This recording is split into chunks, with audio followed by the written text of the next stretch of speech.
Dimitri Bivol has done it again, a pure one-sided victory for Bivol. Michael এই ফাটকে first রাউন্ডে drop করে দিয়েছিল বিভোল।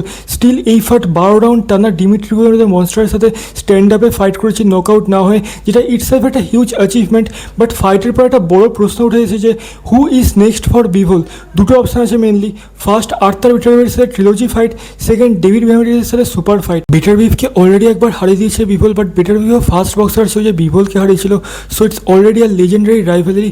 আর এমন কোনো বক্সিং ফ্যান নেই যে এদের মধ্যে থার্ড ফাইটে দেখতে চায় না, কেননা স্কোর কিন্তু এখনও 1-1।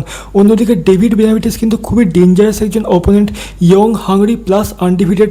লাস্ট ফাইটে গিলবার্তো রামিরেজকে ব্রুটালি ফিনিশ করে গোটা ডিভিশনকে লিটারালি একটা থ্রেট দিয়ে দিয়েছে। তাই বেনাভিডেস কিন্তু বিভলের জন্য একটা টাফার চ্যালেঞ্জ হতে পারে আই থিঙ্ক। সো দুজনের মধ্যে যদি যে কোনো একজনকে সিলেক্ট করতে হয়, আমি বলবো বেনাভিডেস আর বিটারবিভের মধ্যে ফাইট পসিবল হলে সেখানে যে উইনার হবে তার সাথে বিভলের ফাইট দেওয়াটা বেস্ট অপশান। আর বিভল এমনই একজন ফাইটার যে কোনো টাফ চ্যালেঞ্জ থেকে পিছিয়ে আসে না। So in future I hope আমরা ডেফিনেটলি ডিমিট্রি বিভলের একটা ইন্টারেস্টিং ব্যাঙ্গার ফাইট দেখার সুযোগ পাবো। তোমাদের কী মনে হয় বিভলের নেক্সট কার সাথে ফাইট করা উচিত, বেনাভিডেস নাকি বিটারবিভ? কমেন্টে জানিও। ভিডিওটা ভালো লাগলে লাইক করো, বন্ধুদের সাথে শেয়ার করো, আর এরকমই কন্টেন্ট বাংলা পাওয়ার জন্য চ্যানেলটাকে সাবস্ক্রাইব করে দিও।